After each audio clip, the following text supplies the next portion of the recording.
I remember the drive into Ridgefield like it happened yesterday. The dull hum of the truck's engine, the way the pine trees leaned toward the road like old witnesses. It was the fall of 2016, and the air had that sweet, earthy smell that made you believe in second chances. That's what Lila and I needed most, a restart. After 30 years of flying, the Air Force pension was barely enough to keep up with city rent. Lila had just finished rehab. I thought the quiet would do her good, give her something clean to hold on to. When the realtor told us about the house near the old Air Force housing complex, I barely blinked at the price. It was cheap for a reason, but I didn't ask why. I just wanted a roof over our heads, somewhere away from bars and noise. The house itself was modest, pale blue paint, peeling like dry skin, windows clouded with dust.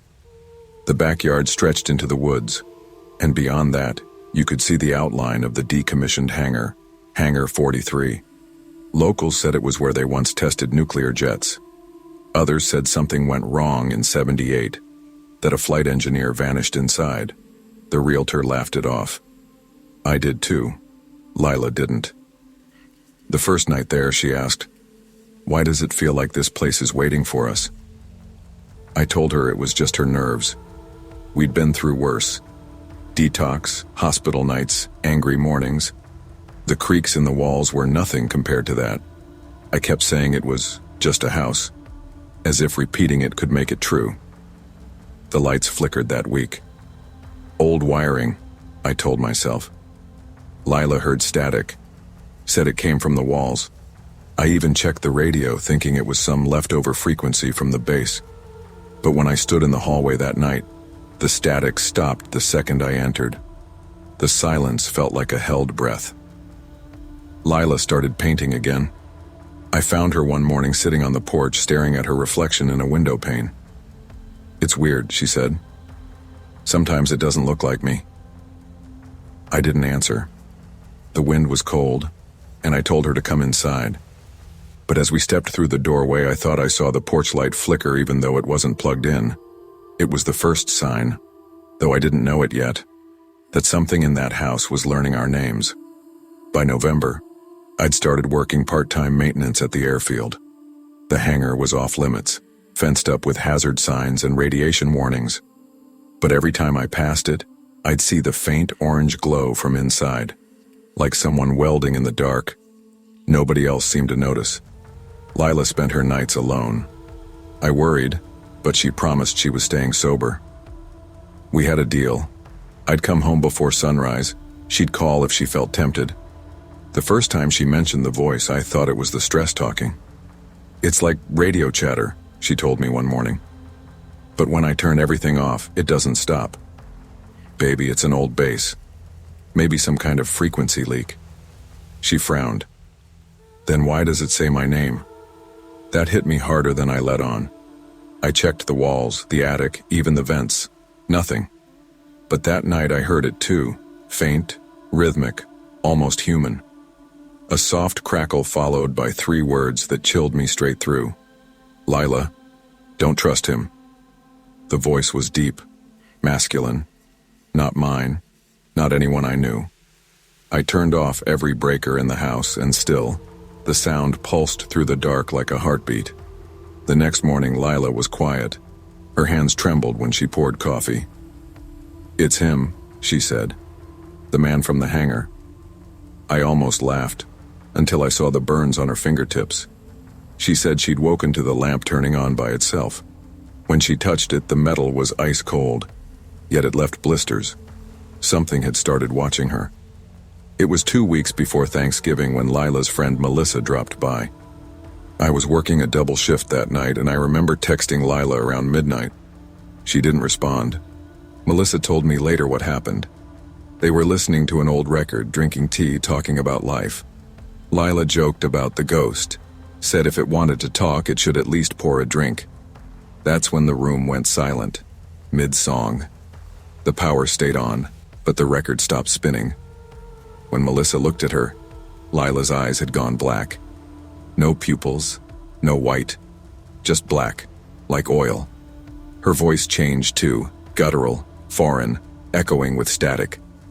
Melissa screamed and tried to run, but the front door slammed shut on its own. Then came the voice from upstairs, low, vibrating male. "I am not your husband." Melissa said the air grew heavy like water pressing down. The house groaned, the walls expanding with every word.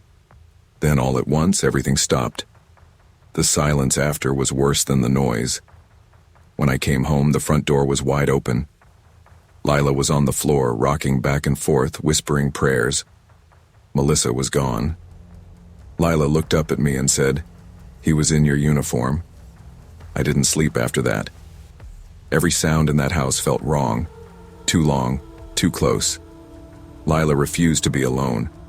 She slept with the lights on, sometimes clutching a cross she'd found in a box of her late mother's things. We called the local pastor. He came the next day with 2 church elders, muttered prayers, sprinkled holy water.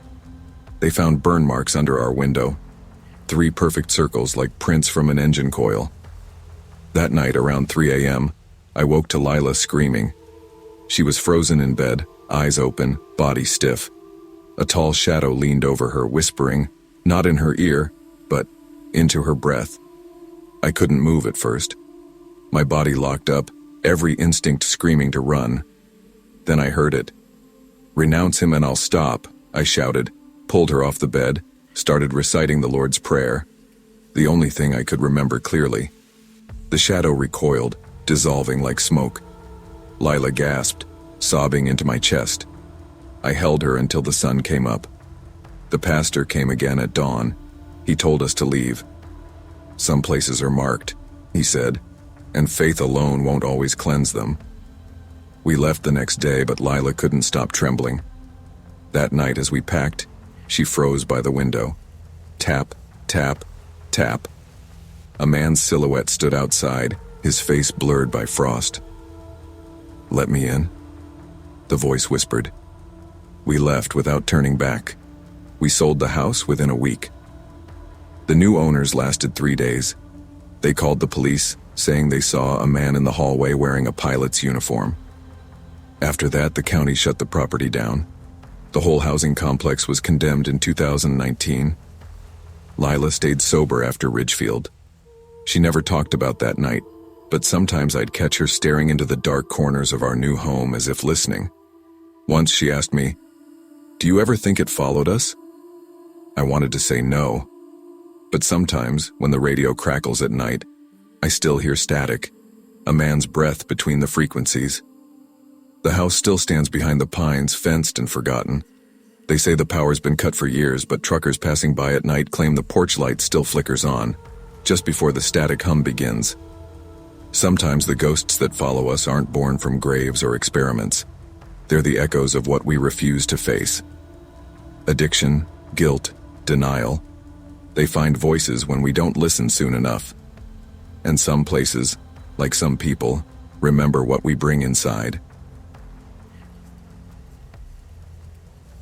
I never expected a summer in Vero Beach to turn into something that would stick with me forever. My name is Ella Benson, and that August of 2004, I was 16, restless, and desperate for any kind of adventure. My parents had moved into a 2-story house tucked behind a line of palm trees when I was 10, and it had always felt safe. Too safe, even. By the time my cousin Marcy arrived for her summer visit, the house had become my playground, my refuge, and, unbeknownst to me, the stage for something far stranger than my teenage imagination could handle. It was a humid evening, the kind where the ceiling fans barely made a dent in the thick air. Crickets chirped lazily outside, and the smell of salt and sunscreen lingered from the beach a few blocks away. My mom, Margaret, was fanning herself with a magazine in the kitchen, muttering about the broken air conditioner, and my dad, Tom, was out of town on one of his work trips. Marcy and I had been exploring the old family computer, scrolling through forums about the paranormal. She nudged me. "You know, my grandma said our great-grandmother used to read cards for sailors," she said casually, leaning back in her chair. I grinned. "Yeah, and Mom says she talked to ghosts. Maybe we should ask if it's true." Marcy tilted her head. "What, like with a Ouija board?" I laughed, heart pounding a little at the thought. Why not? Later, I pulled an old cardboard box from the closet, the kind that smelled faintly of mildew and dust. Inside was a wooden Ouija board, faded and splintered, as if it had survived 100 summers. A faint, salty scent clung to it like it had been near the ocean for decades. My mom appeared just as we were setting it on the kitchen table. "Where did you even get that?" she asked, eyeing the board with a mixture of annoyance and suspicion. "Grandma left it in the attic," I said. "Then it belongs in the attic. Don't mess with that thing, Ella." "It's just a game, Mom. We'll be careful," I said, trying to sound braver than I felt. She sighed. "Fine. 10 minutes. Then you both go to bed." We dimmed the lights, letting the flicker of a single candle stretch long shadows across the walls. George, our golden retriever, flopped near the door but kept his gaze fixed on the flame. "Okay, what do we even say?" Marcy whispered. "You just ask if anyone wants to talk," I answered, trying to keep my voice steady.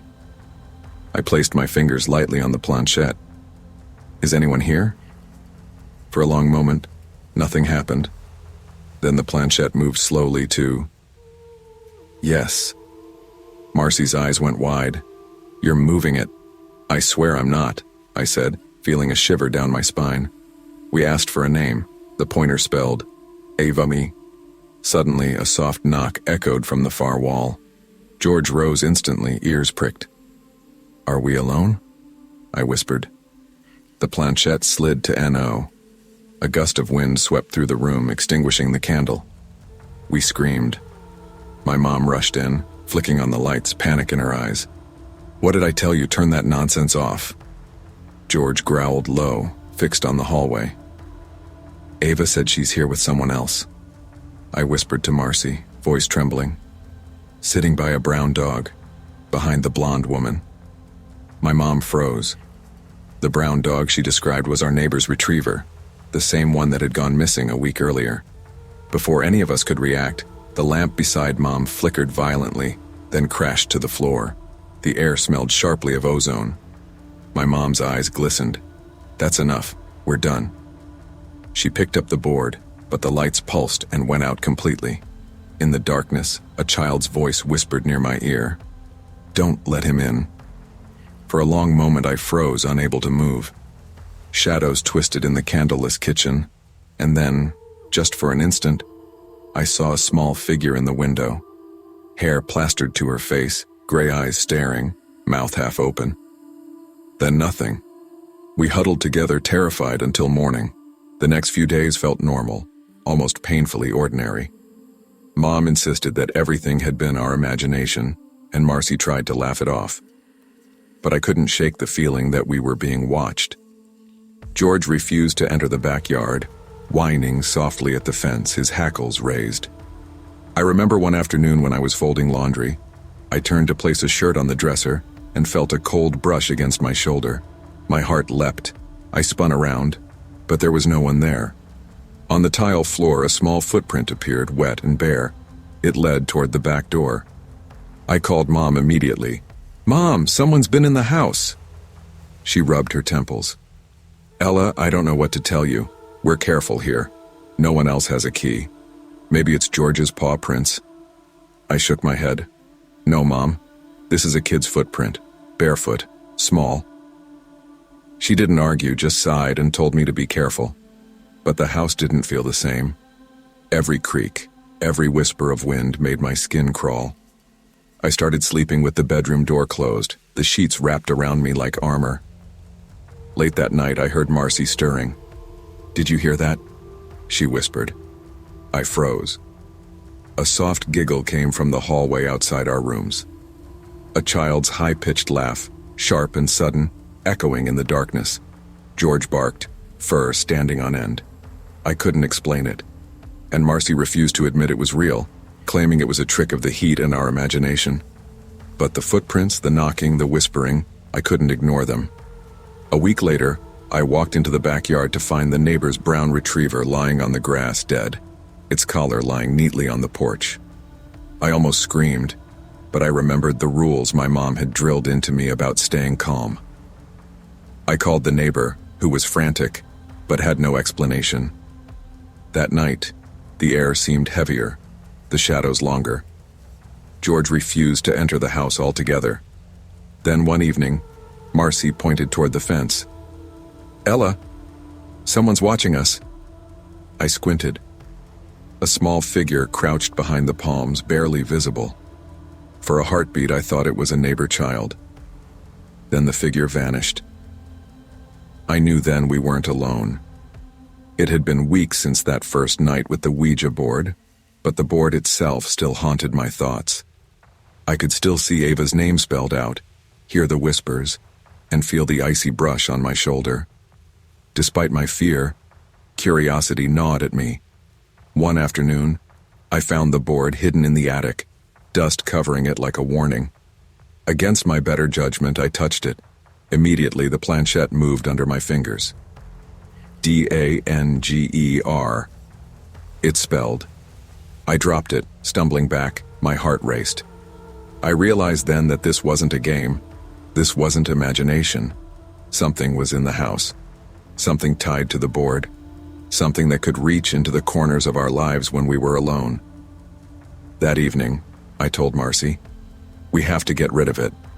We tried burning it in the fireplace, but the flame sputtered and went out. The wood wouldn't catch. For 3 nights, the candlelight flickered unnaturally. Objects shifted slightly while we slept, and that same giggle echoed faintly. Mom refused to believe it, blaming it on overactive imaginations. But she too noticed George's sudden aggression, the strange smells, and the inexplicable cold spots. Even she couldn't ignore it when one morning, the candle in the kitchen had burned in reverse, melting from the base upward. I began keeping a journal, documenting every sound, every movement, every footprint. Ava's presence wasn't malevolent exactly. It felt more like warning, but the danger was real and tangible. It was a Tuesday night in late August when everything escalated. I was lying on my bed, notebook open, trying to make sense of the strange events. Suddenly, George barked furiously at the window. A shadow passed quickly across the glass. Then I heard it. A whisper, soft and pleading. "Don't let him in." My skin prickled. I ran to the window. Nothing. Just the palm trees swaying in the humid night. The next day I learned that several of our neighbors had experienced odd disturbances over the past year. Objects moving, whispers in the night, fleeting glimpses of children who didn't exist. My mom, pale and tense, agreed that the board had triggered something. We decided to leave the house before it could escalate. The night we packed, I glanced back at the attic, feeling Ava's eyes on me. I whispered, "Thank you," unsure if anyone heard. Maybe we sold the house before winter. New owners moved in, repainting walls, replacing floors, erasing all traces of our time there. But even after we left, the stories continued. Friends who visited claimed the ceiling fan turned on at odd hours. The faint giggle of a child echoed down empty hallways. Some things couldn't be explained and some things couldn't be erased. I learned to live with it. The idea that some doors once opened can't be fully closed. Some presences linger, waiting to remind us that curiosity has consequences. And while I never saw Ava again, her warnings, her footprints, and her giggles remained in my memory, a lesson etched in every shadow and creak of a quiet house. Some doors are better left closed, and curiosity, though natural, must be tempered with respect for the unknown. Even well-meaning curiosity can invite danger, and listening to subtle warnings can be the difference between safety and calamity. I never thought I'd get so relieved to leave the office at 8:15 p.m., but that Thursday had been merciless. The software team I managed was dealing with a late-stage rollout. Servers were crashing, and my own code kept throwing errors I didn't have time to debug. By the time I finally shut down my laptop at the office in downtown Portland, my shoulders ached. My shoes were soaked from the drizzly streets, and the sky had turned a deep, angry gray. I remember gripping my steering wheel so tightly that my knuckles turned white as I navigated through growing puddles on Alder Street. The wipers barely kept up with the rain. and occasional flashes of lightning illuminated the century-old craftsman homes lining the neighborhood. My own house looked calm, serene even, but the shadows cast by the street lamps and the dripping eaves made it feel like a painting someone had left unfinished. I unlocked the front door, water seeping into my socks as I crossed the threshold. Inside, the silence was immediate. Not the comforting kind, but the hollow kind. The kind that makes you listen for sounds you hope aren't there. Jenna, my roommate, had gone to visit her parents in Seattle, so it was just me and Scout, our golden retriever, who padded after me, shaking off water with small splashes that echoed in the hardwood hallway. "All right," I muttered, kicking off my soggy shoes. "Netflix, you're my only friend tonight." I curled up on the sofa under a blanket, half watching a sitcom and half dozing. The storm was loud, but comforting at first. Thunder rolled over the rooftops, the rain rattled the old glass panes, and Scout's soft snoring provided background rhythm. Then came the clatter. I froze. At first, I tried to rationalize it. Old houses settle. Rain makes weird noises. The HVAC system occasionally hums and clicks. But then I heard a soft thud, followed by the unmistakable clink of metal. My heart jumped. That wasn't the house. "What the hell?" I whispered, my voice almost lost in the storm's roar. The lamp in the living room, a wobbly antique from Jenna's aunt, crashed to the floor. My stomach turned. I grabbed my phone and used the flashlight function, creeping down the stairs. Scout's low growl vibrated through the wooden steps. The lamp lay shattered. The carpet underneath was damp from the storm, though the windows were all closed. I let out a shaky breath. Great. Just what I needed. Then I noticed something else. The sound of the rain had changed. It wasn't just outside anymore. It was faint, muffled, echoing, inside the walls, as if someone had poured water into the pipes. My pulse spiked. I followed the sound down the hallway to the storage closet, a place I hadn't opened in months. Normally it smelled of old paint and dust, but now the faint metallic tang of rainwater mixed with something else, something human. The window was wide open, cold rain lashed through, soaking boxes and puddling on the floor. And there it was, faint, muddy boot prints leading away from the window, across the storage floor, and into the hallway. I froze. My keys were on the counter, 20 feet away. One thought ran through my mind: get out, now. And then came the footsteps upstairs, slow at first, deliberate, then sprinting down the hallway. My stomach dropped. I bolted. The storm was relentless, the night heavy, and my house suddenly didn't feel like home anymore. I scrambled for my car keys, rain soaking my hair and running down my neck. Scout barked furiously behind me, his paws slipping on the wet tiles. My hands trembled as I fumbled with the lock, trying to ignore the echo of footsteps inside the house. 911, please, send someone now, I gasped, pressing the call button. The dispatcher's calm voice did little to ease my terror. Stay on the line. Is the suspect inside? Yes, he was in the closet. I think he's gone upstairs. I panted, trying to steady my voice. Scout's barking grew frantic. Thunder cracked, drowning out everything else. By the time the police arrived, soaked and shivering, the storm had passed to a drizzle. Officers searched every room, the attic, the basement, closets. Every surface, every corner. The basement hatch I had nearly forgotten about was inspected, revealing nothing. No signs of forced entry except the storage closet window. A gray-haired sergeant crouched to examine the wet trail left upstairs. Look, he said. Footprints stop halfway down the hall. No exit point, no open window. I swallowed hard. That meant he had been hiding upstairs probably for hours, watching me, waiting for me to fall asleep. The idea made my stomach churn. The officers stayed until nearly 3 a.m., rechecking every nook, running their flashlights along the walls. When they left, I was left in the dark, my anxiety hovering like the rain clouds above. Scout wouldn't leave my side, and I didn't dare look at the storage closet again. I didn't sleep. Every creak, every draft, every rustle of leaves made my heart leap. That night I realized something I hadn't thought about before. A home could feel unsafe even when locked from the outside. A week passed. The house seemed quiet, but I noticed subtle signs. A half-empty granola bar on the guest room counter, a damp sweatshirt hanging behind the radiator. The police hadn't seen these, but I knew what they meant. Someone had been living in my home, hiding, waiting. Scout refused to leave my side at night, growling at empty corners. The upstairs hallway, where the footprints had ended, became a source of tension I couldn't ignore. Every shadow, every draft under the doors, set my nerves on edge. I started documenting everything. Sounds, shadows, anything unusual. The front door, the windows, the basement. I even installed motion-activated cameras, but reviewing the footage offered little comfort. Shadows flitted, but nothing conclusive. One night I woke to the sound of soft breathing near the storage closet. I grabbed my phone, flash on, and called out, "Hello?"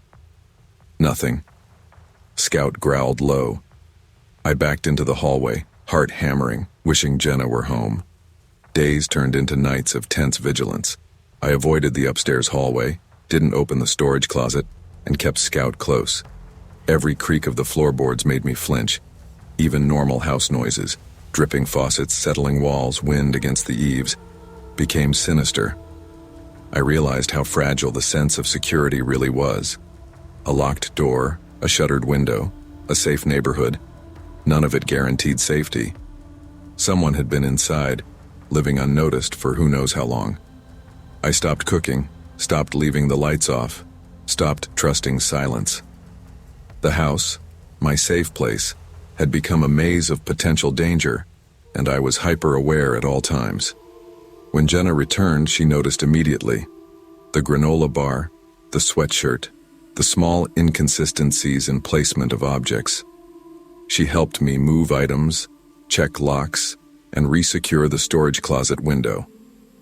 Still, that night, lying in a hotel bed away from home, I heard it again.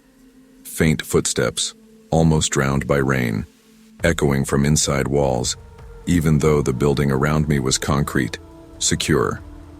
The idea that someone could infiltrate my life unnoticed shook me to my core. Even now, I think back to that October night. The storm, the footsteps, Scout's growls, the storage closet, the open window, all reminders that vigilance matters, even in familiar surroundings. Moral: safety isn't guaranteed by walls, locks, or distance. Awareness, caution, and preparation are the best defenses against threats. Sometimes the danger comes not from outside, but from the blind spots we overlook in our own lives. Moving to Northwoods, Minnesota, had been my dream for a while, even if I didn't fully understand why at first. After years of cramped apartments in Minneapolis, crowded streets, and the constant noise of people and traffic, I wanted quiet. Real quiet. Somewhere I could hear myself think, breathe, and maybe even take pictures without someone walking into my frame.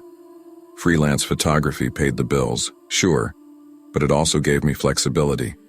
And I figured a remote cabin, 3 miles from the nearest neighbor, would be perfect. I found the cabin late November thanks to a Craigslist post I almost ignored. Rustic 2-story cabin in Northwoods, snow-ready, no neighbors for miles. Pictures showed a dark wood exterior, tall pines surrounding it, and snow blanketing the roof. I imagined mornings sipping coffee, camera in hand, light breaking across the frozen lake nearby. I didn't care about the creaky floors or the slightly crooked kitchen counters. It was mine. Finally mine.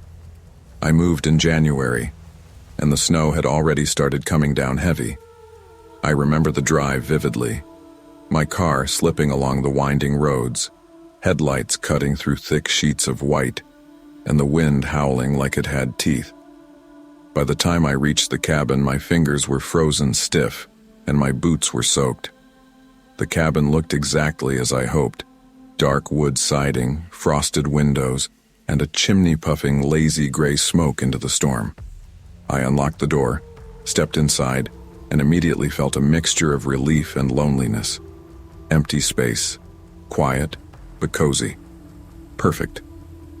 Hunter, my 3-year-old German shepherd, padded inside, shaking snow off his fur. I laughed, tossing him a towel. He wagged his tail, oblivious to the storm outside.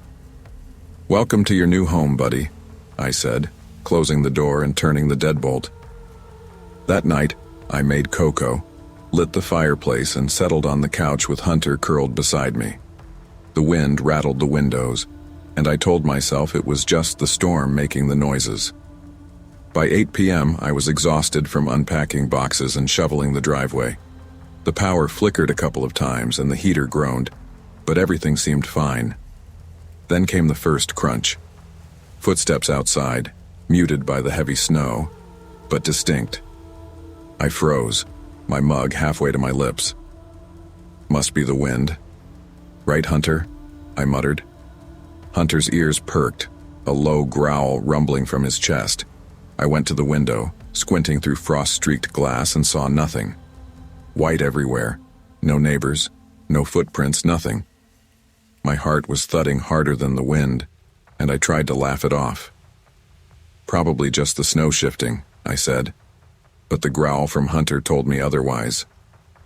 Minutes later, a faint tap echoed against the front door. Not the wind. Deliberate. My stomach sank. I whispered, "Who's out there?" The storm swallowed my voice. No answer.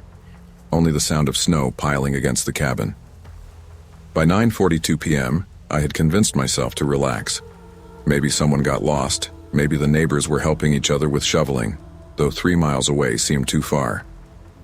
I returned to the couch, but then I saw the shadow of boots against the frosted glass. My pulse spiked. I grabbed my phone. No signal. Perfect. Great. My cozy new retreat had suddenly become a trap. "Hunter, stay calm," I whispered. The dog growled again. The front door was slightly ajar. Not enough to feel the draft, but enough to know someone was inside. And that's when I realized moving here wasn't going to be as peaceful as I thought. I didn't sleep that night. Every creak, every gust of wind felt deliberate, like someone was moving through the house. Hunter refused to settle, pacing and growling, ears perked at every shadow. I stayed up until 2 a.m., clutching a baseball bat, listening. The intruder's movements were methodical. Heavy boots across the hardwood floors, faint shuffles in the hallway, silence, and then movement again. I told myself it was my imagination, but deep down, I knew better. I decided to investigate slowly, creeping toward the stairs with Hunter trailing silently beside me. The footprints outside were crisp in the snow. Whoever had entered had scouted the house, checked windows, and left without disturbing much. But the feeling of being watched never left. I peered through the blinds. Nothing. Only snow. Only wind. But my stomach twisted into knots. By morning, I had little sleep, but the blizzard had intensified. I bundled up in multiple layers and stepped outside to inspect. Footprints led to the kitchen window, a small gap I had left open for ventilation. The intruder had entered, walked through the kitchen, and then vanished. Upstairs? I didn't know. There were signs, subtle and faint. A smudge of dirt near the banister, a slight disturbance in the carpet. Whoever it was, they knew what they were doing. Not a robbery. Observation. I called the sheriff once the storm cleared. No one was found. They said it could have been a prank or some trespassing neighbor, though my location was remote. Months passed, and I installed locks, cameras, and motion sensors. Hunter's ears never relaxed, and neither did mine. Every snowfall triggered the memory of crunching boots outside, the feeling of someone inside without my permission. I started keeping a journal, documenting every sound, every movement. Oddly, my photography shifted too. I began capturing the shadows, the patterns of light in the storm, and subtle traces in the snow. The intruder never returned in person, but the psychological presence lingered. I noticed small details, footprints erased but replaced with vague patterns, objects slightly moved, doors slightly ajar. By February, cabin life had become a constant test of vigilance. Friends tried to convince me it was paranoia, but I knew better. Hunter agreed, barking at corners of the room where nothing existed. The stormy nights felt endless. I learned to anticipate sounds, the difference between the wind and a deliberate tap, the subtle shift of snow across the porch versus deliberate footsteps. One evening, as I watched the fire, I realized something. I wasn't just protecting myself anymore. I was protecting the memory of my own sanity. The intrusion wasn't physical alone. It was mental. Whoever had entered was playing a long game, leaving no traces but embedding fear into every creak, every gust of wind. Weeks turned into months. I adapted my routine. Doors locked tight, motion cameras monitoring all angles, infrared lights at windows, Hunter always nearby. Yet I couldn't shake the sensation of being watched. Every sound in the wind became significant, every shadow on the walls, every light flicker. Photography helped, capturing frames of empty rooms, shadows, and disturbances, but it also reminded me of what had happened. It wasn't just fear of intrusion, it was the loss of control. The intruder had walked through my home and disappeared, and there was nothing I could do to make it right. I developed a system. Every evening I would double-check locks, walk through every room, inspect windows, and count Hunter's spots in the yard. Then, and only then, would I allow myself to eat or rest. One night the storm returned unexpectedly. Snow piling at the door, wind hammering the walls. I was checking the back windows when I saw it.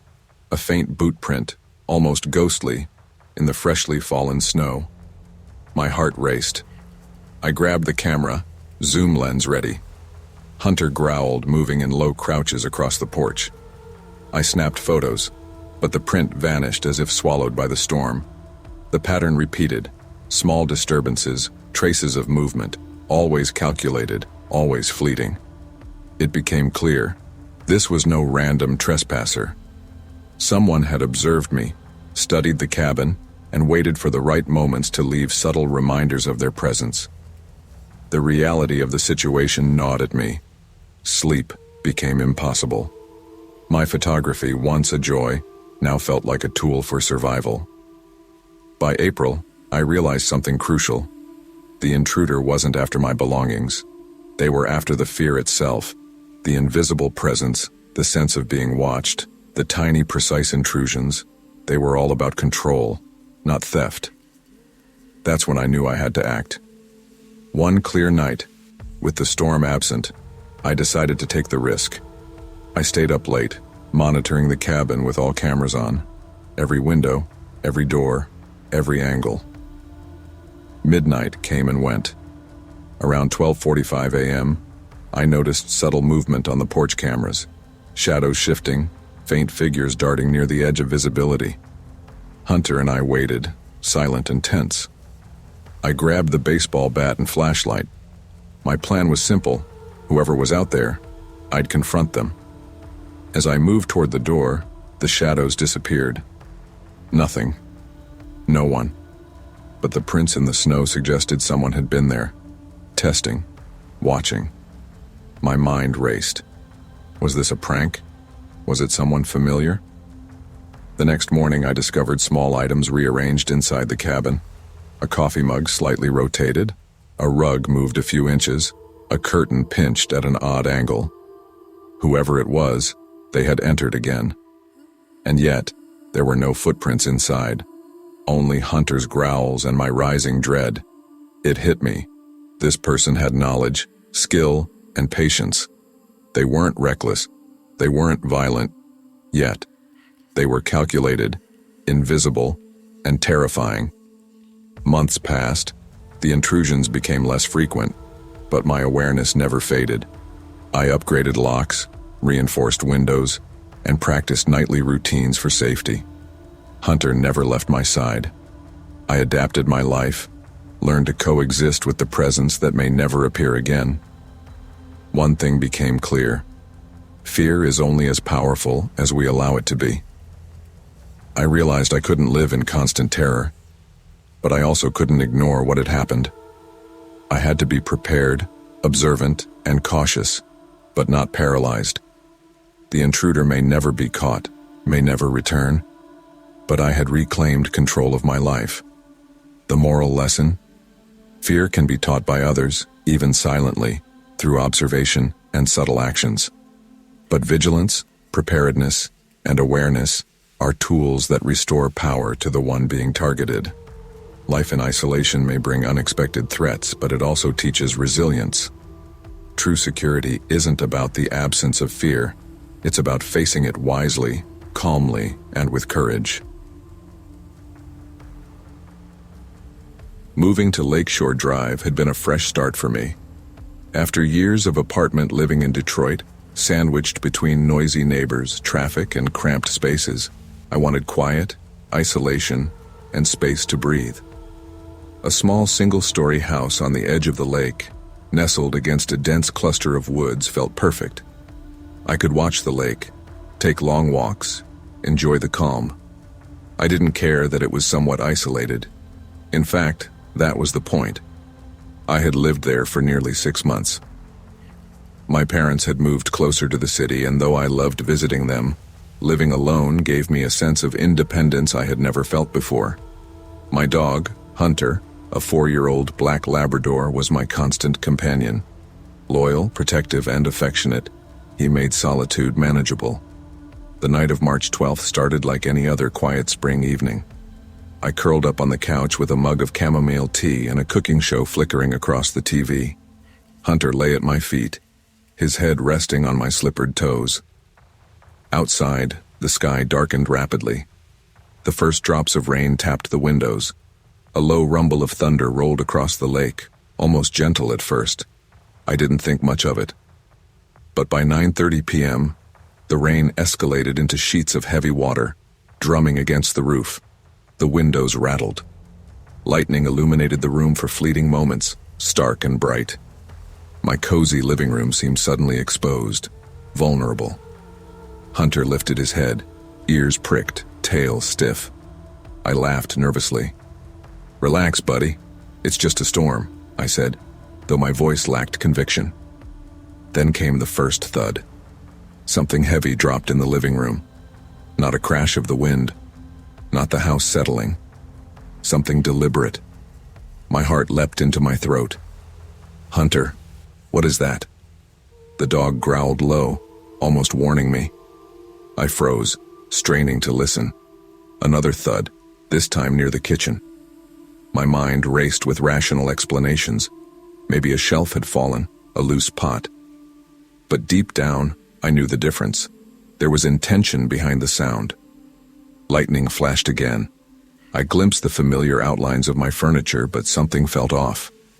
The rhythm of the storm, the pounding rain, and my own racing heartbeat merged into a crescendo of fear I couldn't shake. I quietly made my way to the bedroom to retrieve the battery lamp from the closet, the one I kept for emergencies. As I approached the closet, a sharp creak echoed from the living room. Someone was moving across my hardwood floors, calmly, deliberately. I froze. My lungs refused to expand fully, and Hunter barked sharply before stopping, tail stiff, staring at the darkness between the living room and kitchen. The flashlight in my hand trembled as I directed the beam toward the noise. A shadow shifted. A tall man stood there, almost 20 feet away, his presence commanding the space without making a sound. My chest tightened, breaths shallow. Is he armed? How did he get in? I backed toward the closet, pressing my back against the wall. Thoughts scrambled. Hide. Don't let him see you. Don't make a sound.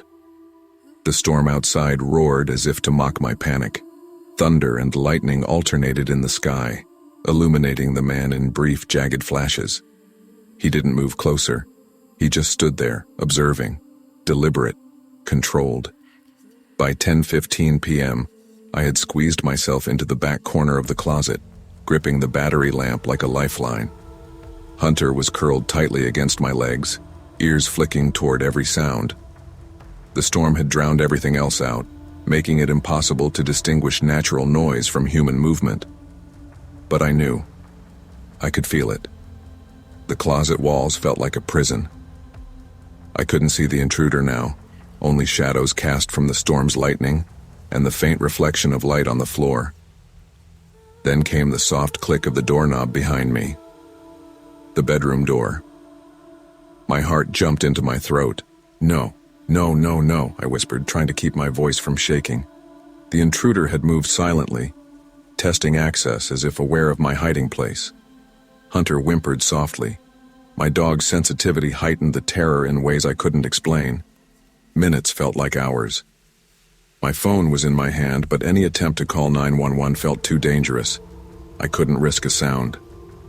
Lightning illuminated the hallway. I glimpsed the edge of the intruder's jacket as he moved. Slow, deliberate. I held my breath, counting heartbeats, praying the storm would conceal my existence. Each crack of thunder seemed to synchronize with his movements. Hunter. Stay, I whispered. Time stretched. Every noise, every flicker of light, every distant roll of thunder became a test. The intruder paused outside the bedroom, seemingly listening, before moving back toward the living room. Silence. Finally, after what felt like an eternity, the sound of retreating footsteps faded. I didn't move. I stayed in the closet for 10 more long minutes, waiting for any sign that he might return. When I finally stepped out, the house was untouched. Nothing was missing. Every door and window locked as usual. And yet the sensation of being watched remained. Heavy, palpable. The following days were a blur of tension. I installed a security system with cameras covering every angle of the house. Reinforced locks were put on doors and windows. Hunter stayed glued to my side at all times. The storm's memory haunted me. Even mild rain made me jumpy, listening for the click of a doorknob or the faint scrape of boots. I began to catalog my fear, keeping a journal. Every unusual sound, every shadow, every instinctual twitch of Hunter's ears was recorded. I learned to differentiate between natural creaks and deliberate intrusions. I started photographing the house at night, using infrared cameras, capturing empty rooms as evidence of my paranoia, or perhaps intuition. But slowly, I realized this experience wasn't about theft. It was about control. Whoever had entered my house didn't take anything. They had walked through my home while I watched, unseen, and left subtle signs of their presence. The terror wasn't physical alone, it was psychological, and it was effective. I started to see patterns. The intruder's movements were almost ritualistic. He didn't ransack anything. He left objects slightly disturbed, just enough to unsettle. The fear became part of my daily life, something I couldn't ignore. Weeks passed, and I adapted. I developed nightly routines, checking locks, walking each room with Hunter, testing all windows. I became hyper-aware of any unusual sound. The smallest disturbance made my pulse spike. One night, I noticed movement outside on the security monitor, faint shadows darting near the porch. Hunter growled low. I clutched my flashlight, gripping the bat I kept by the door. The intruder had returned, or perhaps someone was testing me again. The prints in the rain-soaked earth outside suggested someone had been there. But the house remained untouched inside. Whoever it was, they were skilled, patient, invisible. My fear now existed in anticipation, not only in memory. Months later, the storms continued. The intruder never revealed himself again, but my vigilance didn't waver. I learned a harsh lesson. Some fears can't be fully erased, but preparedness and awareness can restore a measure of control. I reinforced the house, maintained routines, and never left Hunter alone.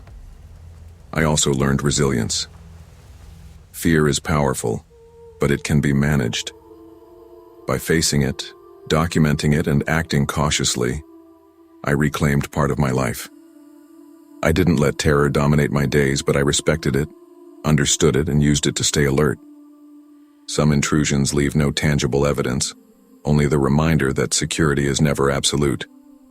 The moral lesson: fear once planted can linger, but vigilance, awareness, and measured action are tools to regain control over the situations that threaten your peace. True safety isn't in eliminating fear, it's in learning to coexist with it wisely.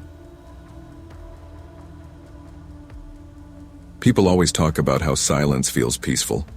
They don't mention the kind that hums too loud in your ears, the kind that reminds you you're alone. That's the kind I remember from the weekend my parents went to Seattle, December 2018, Portland in the rain. I was 17, half bored, half excited. My brother Liam was on a double shift at the hospital, and my parents trusted me enough not to throw a party. Honestly, I just wanted to play games, eat junk, and not hear the words college applications for a few days. Our house sat on a narrow street just off Killingsworth, a duplex neighborhood where porches were practically touching, and the streetlights buzzed more than they glowed. We had the smaller half of a 2-unit home painted dull gray with white trim, the kind of place you didn't notice until you lived there. Inside, it was quiet, too quiet. Even our old beagle, Cecil, had stopped barking at mailmen years ago. He was 14 then, slow, gray around the eyes, and more interested in warmth than the world. "Just us tonight, old man," I told him, scratching behind his ear. He wagged once and plopped down by the heater. I microwaved leftover pizza, pulled on my headset, and booted up my favorite shooter game. Rain misted against the window, blurring the yellow streetlights outside. The hours blurred too. Midnight came and went. The hum of the computer fan and the clicking of the controller filled the room. Then, somewhere in the mix of gunfire sounds and rain, I heard it. A dull metallic thud. At first, I thought I imagined it, but then it came again, louder. "Probably trash cans," I muttered, half focused on the game. But when the sound came a third time, sharp and deliberate, I paused. I pulled the headset off. The only sound now was the slow tick of the clock. "Liam?" I called. No answer. Cecil lifted his head, ears pricked. Then he growled. A deep, warning growl that didn't sound like him. His gaze locked on the basement door, the one that led to the back alley. My stomach tightened. I told myself it was just the wind. But then came the slow scrape. Metal against metal. Someone was testing the lock. "Who's there?" I called, instantly regretting how shaky my voice sounded. Silence. Then, a soft curse, muffled, male. Cecil lunged forward, barking like a dog half his age. His claws clicked across the tile, the sound echoing in the still house. "Cecil, stop," I hissed, though I didn't mean it. I grabbed the aluminum bat by the couch, the one my dad used to coach Little League with. It felt heavy, wrong in my hands. The door rattled. Once, twice. The screws squealed. Whoever was out there was strong, or desperate. "Hey!" I shouted again, stepping closer. "You need to leave, I'm calling the cops!" Still no answer. Then, silence again. For 10 seconds I thought he'd gone. Then came one more shove. The hinge groaned but didn't break. Cecil barked until his voice cracked, throwing himself at the door. Finally, footsteps retreated, a man's quick, uneven strides through the puddles. Then nothing but the faint hum of rain. I stood there, shaking, gripping the bat. The house seemed to breathe with me, every creak and shift amplified. I turned off the TV, dialed 911. The dispatcher's voice was calm, practiced. "Stay on the line, sir. Officers are on their way." Those 6 minutes waiting were the longest of my life. Every second felt like someone was still out there waiting for the lights to go out. When the cruisers finally pulled up, blue and red lights flashed through the blinds. I nearly cried. They checked the alley. No one, but there were footprints, large ones, in the mud, leading from the street right up to the door. The officers said the prints ended at the fence like the guy jumped it. "You did good calling us," one said. I nodded, but my voice didn't come out. Morning felt different. Every shadow seemed darker. Every sound, and even the refrigerator hum, made my pulse jump. Liam got home around 8 and found me sitting on the couch, Cecil in my lap like a scared kid. "What the hell happened to the door?" he asked, inspecting the cracked hinge.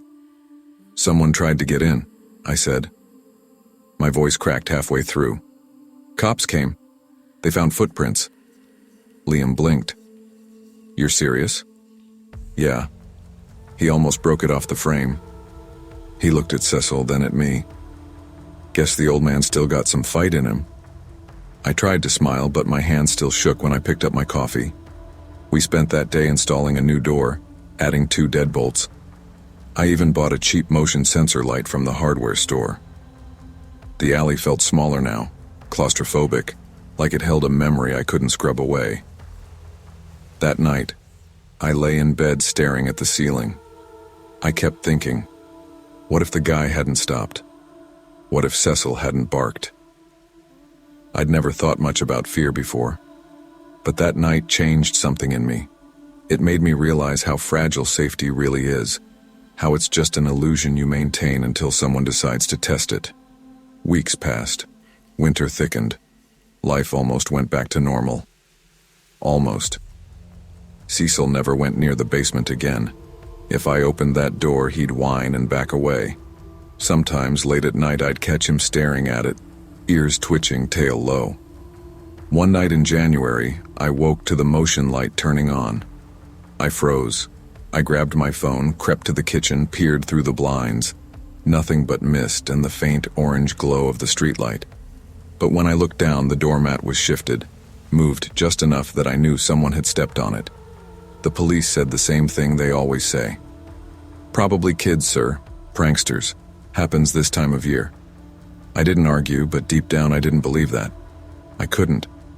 The only one who really believed me was Cecil. When he barked now, it wasn't random. It was warning. It was memory. 2 years later, Cecil was too old to walk on his own. I carried him up the porch steps every evening. His eyes had gone cloudy, but he still looked at me like he remembered, like he knew. That last night, the air smelled like rain again, the same soft mist. I laid him down beside me on the couch. He rested his head on my knee. You saved me, buddy, I whispered. His tail thumped once, weak but sure. Outside, a delivery van rumbled past, shaking the porch light. It flickered, just for a second, the same way it had that night. When it steadied, I glanced toward the basement door, still locked, still solid. But then, faintly, so faintly I thought it was imagination, came a sound from inside the wall. Tap. Pause. Tap. Just like before. I told myself it was pipes, or rats, or settling wood. Anything but what it sounded like, someone testing the latch again. I looked down at Cecil, asleep and peaceful. It's okay, I whispered. I'm still here. Outside, the fog thickened until the whole street disappeared. Some dangers don't leave when the night ends. They linger, in habits, in sounds, in the corners of memory. Fear reminds us how fragile safety really is and how sometimes the smallest act of loyalty, a bark, a locked door, a moment of courage, is the only thing standing between us and what waits in the dark. When I left London 6 months ago, I told myself I was escaping the noise, the traffic, the constant chatter, the way every day felt like being pressed inside a crowd that never slept. But that wasn't the truth. I wasn't running from London. I was running from the silence that came after my mom died. My therapist called it grief avoidance, said a slower life might help me face it. So when I found a tiny cliffside cottage outside St. Ives, Cornwall, I packed up my apartment and my 2-year-old lab, George, and drove until the skyline disappeared. The cottage was small, built in the 1940s, sitting right on the edge of a rocky hill that overlooked the sea. The realtor said it used to belong to a retired fisherman and his wife, both long gone now. The paint had peeled from the salt air, and the wind never really stopped, but it was quiet. That was all I wanted. The first few months felt peaceful enough. I worked remotely as a freelance editor, mostly small publishing clients who paid on time and rarely called. My days started with coffee by the window, watching the waves crash against the rocks. My nights ended with George curled against my leg, the ocean roaring like distant traffic. But the isolation had a way of creeping in. You start to notice things. The way floorboards stretch in the cold. How the wind finds cracks between windows. How sometimes it almost sounds like whispering. By October, the days grew shorter and I found myself leaving the TV on for company. I started editing a manuscript about maritime ghost legends, an anthology full of sailors' tales, lost ships, and drowned lovers. I laughed when I got it. I didn't believe in ghosts, not then. But on November 3rd, everything changed. The weather app said light rain, maybe some wind. By afternoon, the sea had turned black. The air smelled like metal and seaweed. The radio warned of incoming gales. I closed all the shutters, made tea, and pulled George inside before the storm hit. When it came, it wasn't rain. It was a war. Thunder shook the glass. The wind roared against the cliffs. Water slammed against the windows hard enough to make me flinch. I told George, "It's just weather, buddy," and he wagged his tail half-heartedly. But I could tell he was uneasy. At 8:32 p.m., I heard the first knock. 3 slow, heavy knocks at the front door. My first thought was maybe the power company checking the lines, though that made no sense. My second was a neighbor, though I hadn't met any. George growled. His fur bristled. "Who's there?" I called out, trying to sound calm. Nothing. I stepped closer, peeking through the frosted glass. A shape stood outside.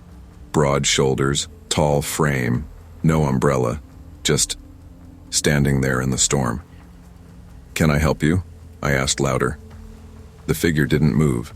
Then the doorknob turned, slowly, like whoever it was wanted me to hear it. My pulse jumped. "I'm calling the police," I shouted, but the words shook. The figure leaned closer to the glass. For a moment I saw a face, pale, dripping, too still. Then it turned and walked away, fading into the storm like it had never been there. I slammed the deadbolt shut and double-checked the windows. My hands wouldn't stop shaking. "It's okay," I whispered to George, though I didn't believe it. That night, I couldn't stop hearing the sound of that slow, deliberate knock, echoing in my head with every gust of wind. I should have called someone then, but I didn't. The next morning, the world looked normal again, if you ignored the wreckage. Seaweed tangled in the fence, fallen branches scattered across the road, the sky pale blue, calm as if the storm had never existed. I made coffee and tried to laugh it off. Maybe it had been a lost hiker, or a drunk tourist from the inn down the road. People do strange things during storms. Still, when I opened the front door, my stomach dropped. There were footprints, muddy, heavy, pressed deep into the porch, leading straight to my door, but not away from it. They ended right there. I knelt down, tracing one with my finger. The mud was still damp. Whoever it was had stood there longer than I'd thought, watching. George sniffed the air, whining low in his throat. By noon, I convinced myself it didn't matter. I needed distraction. I sat down at my desk to work, but my focus was gone. Every time I looked at the frosted glass, I imagined a shadow moving behind it. At sunset, I finally caved and called the local police station.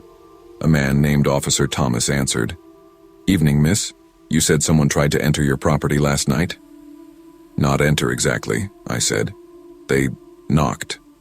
Then they turned the handle. I saw their face. Sort of. Sort of. It was dark. Rain on the glass. But they were tall. Male, I think." He sighed softly, like he'd heard it all before. "Probably just someone from town looking for shelter. Happens every winter. Still, I'll log it." "Could someone come by?" I asked. "Just to check?" He paused. "We've got 2 cars out on call right now. If it happens again, ring us immediately, yeah?" I thanked him, hung up, and told myself it was fine. But that night, around 9 p.m., George started barking again. Low, warning barks, like he heard something I didn't. I turned down the TV. There it was, scratching, light but unmistakable, from the back door. I grabbed a flashlight, my heart thundering. "Hello?" I whispered. "Who's there?" Silence. Then, another scratch. Longer. When I shone the beam toward the door, something moved past the window and in a blur of wet fabric. I gasped. George growled. Before I could reach the phone, something slammed into the door. Once. Twice. The frame rattled. "Stop," I screamed. "Go away." Then, as suddenly as it began, it stopped. The storm outside quieted. No more wind. No more rain. Just silence. But when I looked again, I noticed something I hadn't before. The latch on the door was half turned. Someone had been trying to come in. The police came the next morning. Officer Thomas and a younger partner, Hughes, took photos of the back door and the footprints. Thomas asked, "You sure you didn't invite anyone over recently?" "No," I said. "I barely know anyone here." "Could be a drifter. We'll patrol the cliffs tonight." Before leaving, Hughes hesitated at the door. "You live here alone?" "Just me and George." He nodded slowly. "Be careful, ma'am. This area is not as quiet as it looks." When they left, I sat in silence. The ocean felt louder than usual. That afternoon, I tried to distract myself by walking George down to the cliffs. The path was slick from last night's rain. Halfway down, I noticed something carved into one of the wooden posts near the fence. A name. E. Lawson. The carving looked fresh. Thin lines, sharp edges. When I got home, curiosity got the better of me. I looked it up online. The results made my stomach twist. Evan Lawson, missing, November 3rd, 2017. Last seen near St. Ives Cliffs. Reported lost during a coastal storm. Exactly 5 years ago, to the day. That night I couldn't stop thinking about the name carved into the post. Evan Lawson. The storm that took him had happened on the same night, the same kind of weather, the same date, just 5 years earlier. Coincidence, I told myself. But even as I said it, I didn't believe it. By midnight, the sky cracked open again. The wind moaned through the walls and George started pacing. His claws clicked against the floor, back and forth, restless. I turned on every light in the house and sat near the living room window, trying to read. That's when I heard it again. 3 knocks. Slow, deliberate. My heart froze. "Not again," I whispered. I stood up, flashlight trembling in my hand. "Who's there?" "Nothing." George growled low, the sound rumbling from deep in his chest. The air felt charged, like before lightning strikes. I took a cautious step toward the door and peeked through the glass. No one. But something had changed. The porch light flickered. On, off, on again. When it steadied, I saw it. Muddy footprints, fresh, leading from the road straight to the porch. I dialed 999 again. "Please, it's happening again. Someone's outside." The dispatcher recognized my voice. "Claire, officers are on their way. Stay inside and don't engage." But before I could answer, I heard the back door creak. Every muscle in my body went rigid. I turned, slowly. The sound was faint, metal against wood. The back door latch was moving. George barked furiously. I ran to the pantry, pulling him inside with me and shutting the door. We crouched in the dark, my phone light pressed against my chest. Footsteps, slow, careful. Then, a whisper. So close it sounded like it came from the hallway. "Claire." The sound wasn't loud. It wasn't even threatening. It was almost sad, like someone calling a name they once loved. My breath hitched. I gripped George's collar. "Please go away," I whispered, tears stinging my eyes. For a long minute there was only the wind. Then the footsteps retreated. The back door opened, then shut again. When the officers arrived 15 minutes later, they found the back door ajar and muddy prints trailing halfway into the kitchen. They swept the cliffs but found nothing. Officer Thomas frowned. "We didn't see anyone. You sure you're not missing someone? Someone who knows where you live?" I shook my head. "No one, I swear." He sighed. I'll get a patrol out here tomorrow. In the meantime, maybe stay somewhere else tonight." I nodded, but I didn't leave. Something about the thought of stepping outside felt worse than staying in. That night, I barely slept. Every sound felt amplified. The windows creaking, the sea roaring, George's restless breathing. Sometime past 3 a.m., I woke to the faint sound of humming. It was coming from outside the bedroom window. I didn't move, didn't breathe, just listened. The voice was deep, low, carrying through the storm. A tune I didn't recognize, but somehow it made my chest ache. It was like grief had found a melody. And when I finally gathered the courage to look toward the window, the porch light flickered on, revealing the faint outline of a man's hand sliding slowly down the glass. By morning, the storm had passed. The sea shimmered dull gray under a weak sun. I hadn't slept at all. George stayed glued to my side, tense, ears pricked. I called Officer Thomas again, asking if they'd found anything. "Nothing yet," he said. "We'll keep looking." After hanging up, I sat by the window, staring at the horizon. I thought about the name again, Evan Lawson. I couldn't shake it. So that afternoon, I drove into town to the local library. It was small, 2 rooms, a clerk who smelled of pipe tobacco, and shelves that looked like they'd been there a century. When I asked about Evan Lawson, the librarian hesitated. "You mean the fisherman's son?" she said quietly. My skin prickled. "I don't know. Maybe. He disappeared near the cliffs in 2017. She nodded slowly. "He used to live in your cottage, dear. Helped his father fish. Went out one stormy night, never came back. Coast Guard said the waves took him. His mother moved away after. Said she still heard him knocking at the door." I felt the blood drain from my face. When I drove back, the sea looked darker than ever. The wind had picked up again, cold and sharp. At dusk, I sat near the fireplace, George asleep at my feet. I told myself none of it was real, just stories, folklore, my mind feeding on fear. But as night deepened, the cottage grew colder. A smell of salt water drifted through the air, sharp, briny, impossible to ignore. Then I heard it, a single, soft knock. I froze. "Evan?" I whispered before I could stop myself. The wind fell silent. The house stilled. Then, another knock, softer this time. I stood, trembling. My hand reached for the doorknob. George whimpered but didn't move. I opened the door a crack. There was no one. Only the sea's whisper and the rain beginning again. But on the porch floor, glistening under the light, was a single, wet footprint, leading away toward the cliffs. I stepped outside, heart pounding. "What do you want from me?" I shouted into the wind. No answer. Only waves crashing below. Then, faintly, the sound of humming again, drifting up from the cliffs, the same tune as before. I followed it halfway down the path before I stopped.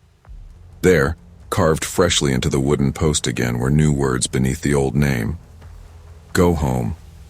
That was the last time I ever heard from him. I moved out a week later, back to the noise, the traffic, the city lights that didn't flicker when the wind blew. Sometimes when storms hit London, I still wake to the sound of 3 slow knocks echoing through my memory. And I wonder if Evan ever found his way home. Isolation can blur the line between grief and ghosts. When you run from pain, it follows, taking shape in every silence you refuse to face. Claire thought she escaped the noise, but what she really needed was to listen, not to the sea or the knocking, but to her own unhealed sorrow. Some storms are weathered outside, others are meant to be faced within. I hated being sick. Not that I would admit it to anyone, especially my sister Lily, who would laugh and call me a baby. But lying under a pile of blankets in the second living room, away from the noise of the main part of the house, had felt like heaven earlier in the day. I could hear the quiet hum of the refrigerator, the occasional groan of the floorboards, and the faint tapping of the rain against the windows. Normally, the second living room was locked, or at least avoided by everyone in the family. But today I had claimed it as my personal fortress. Just a little nap, I whispered to myself, tugging the blanket higher over my chin. I had curled up on the couch with my pillow under my head, thinking maybe I'd drift off to sleep while listening to the storm build outside. Thunder rolled across the neighborhood, low and distant at first, then louder, as if echoing through the streets. I was dozing when I first heard it. Footsteps. Not the slow, familiar creaks of the house settling under our weight, but deliberate, heavy footsteps. Someone was moving around downstairs. My heart thumped painfully in my chest. I strained to listen, trying to convince myself it was my imagination, but the footsteps kept coming, steady and soft against the hardwood. "Mom?" I called quietly, my voice almost swallowed by the sound of rain. Nothing. Just the storm and the creaks. Curiosity and fear battled inside me, but I couldn't just stay on the couch. I swung my legs off, gripping my blanket like armor, and tiptoed toward the stairs. My hand found the railing as I peered down into the kitchen, and there he was. A tall man, disheveled, standing perfectly still by the counter. Mud streaked his shoes, his hair hung damp in strands over his pale face. He didn't move, didn't speak. He just stood there. My stomach dropped. My mind screamed at me to stay calm. "Just go back," I told myself. I stepped backward and my foot squeaked against the hardwood. His head snapped toward me. Hollow eyes, an unreadable expression. My knees nearly buckled. I stumbled backward, heart hammering in my ears. I ran upstairs, slamming my bedroom door and fumbling with the lock. Hands shaking, I grabbed the phone. "Mom, there's a man in the house," I whispered desperately. Her voice, calm and sharp, came through the speaker. "Caleb, stay in your room. Lock the door. Don't go downstairs, I'm calling the police." Minutes stretched. I could hear muffled creaks, low thuds. Someone moving downstairs, testing doors, opening cabinets. The storm seemed to synchronize with my fear, rain pelting harder, lightning flashing, making jagged shapes in my room. I hugged my blanket tighter, wishing I'd never left the safety of my bed. The police arrived quickly, sirens cutting through the storm. They searched every inch of the house, basement, closets, attic, but found nothing. No footprints beyond the mud on the porch, no signs of forced entry. Rachel tried to explain the layout.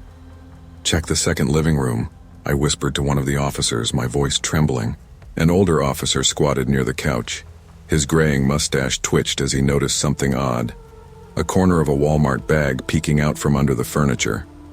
Pulling it free revealed a horrifying stash, rotting food, bottles of urine, and various household items. My stomach churned. "He's been living here," the officer muttered. My mom wrapped her arms around me, shaking. "How is this possible?" she whispered. I had been sitting just a few feet from where he'd nested, weeks, maybe months undetected. The idea made my skin crawl. Even after the police left, I couldn't shake it. Every creak, every shadow felt like it carried him, like he was still there, hidden somewhere, waiting. Scout wouldn't leave my side, growling at empty corners, pacing the room. The family stripped the side room entirely.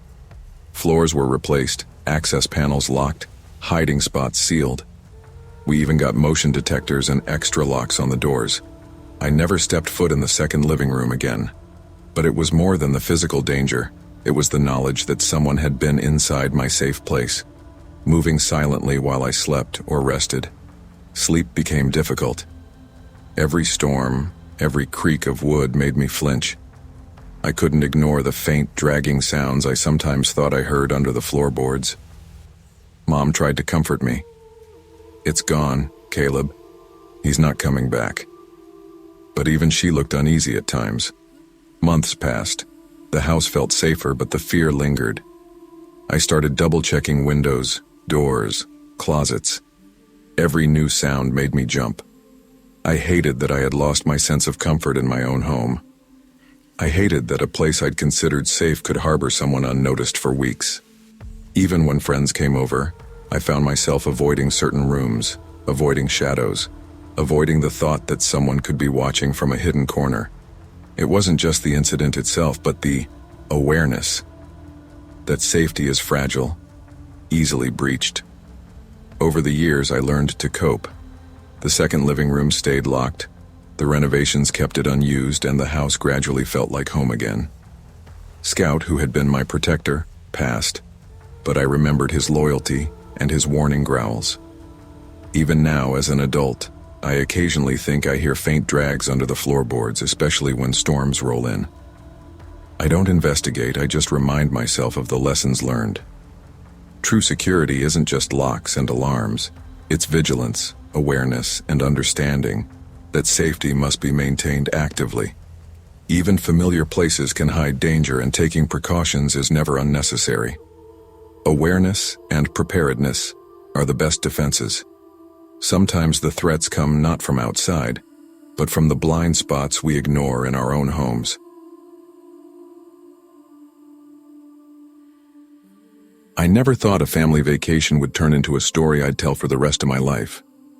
My name is Maya Woods, and in July 2021, I was 16 and desperate for a break from school and my parents' constant hovering.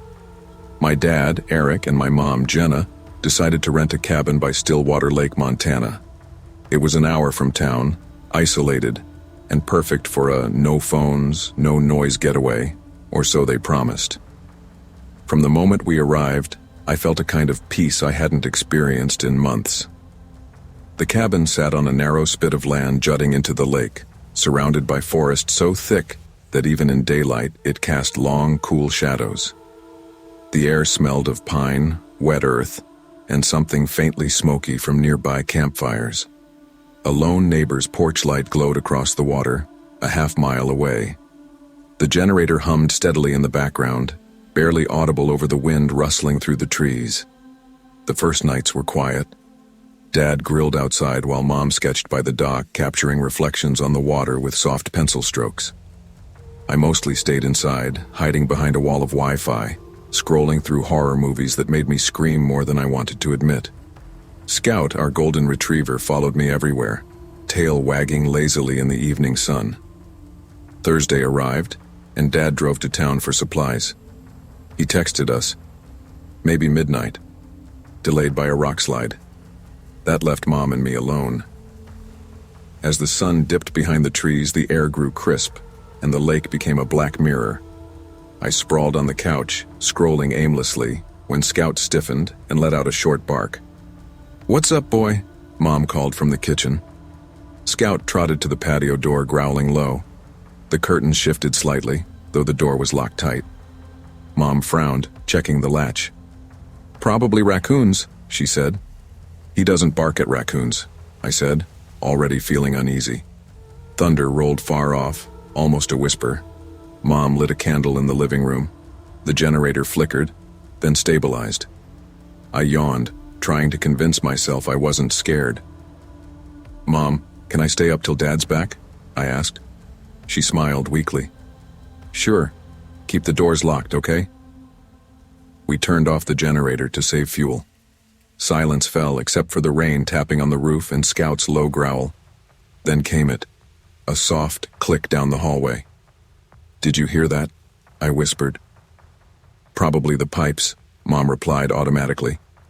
But when the sound came again, it was heavier, deliberate, like someone pressing against a door hinge. Scout's ears flattened. I tried not to panic, but my fingers curled tight around the blanket. Something was out there, and it wasn't raccoons. By 9:47 p.m., I could no longer ignore the cabin's shifting shadows. Mom grabbed a flashlight and crept down the hallway. The beam swept across hunting trophies, framed family photos, and a wall clock ticking too loudly in the quiet. When we reached the spare bedroom, the door was ajar, though I was sure we had closed it earlier. "Hello? Eric?" Mom called, her voice trembling. No reply. Inside, the air was strange, damp and metallic. Boxes leaned against walls, old camping gear scattered. Mom turned, and the door clicked shut behind her. She yanked it open, empty. Scout barked furiously from the living room. "Mom, someone's outside!" I shouted, heart racing.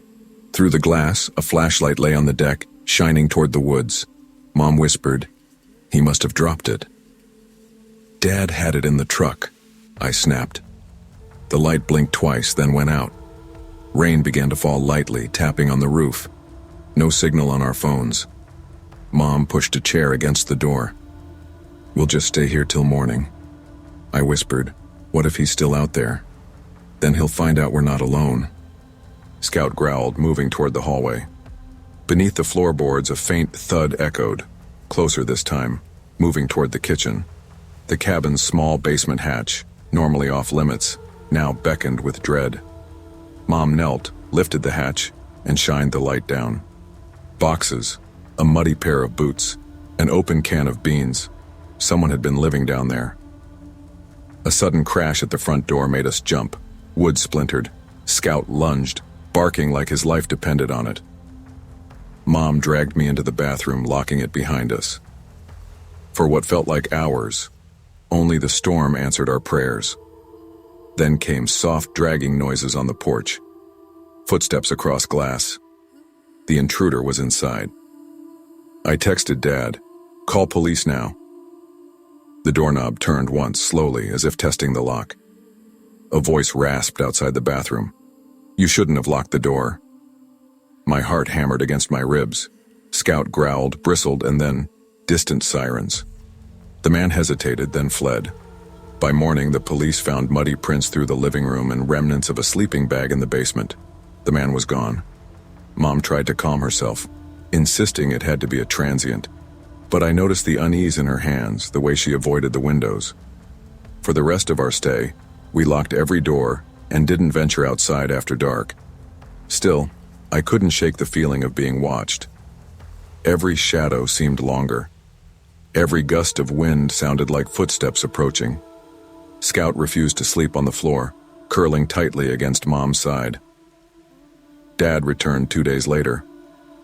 His presence brought relief, but even he felt it. One night, as we were packing, he noticed fresh footprints under the kitchen window, leading out of the basement, not in.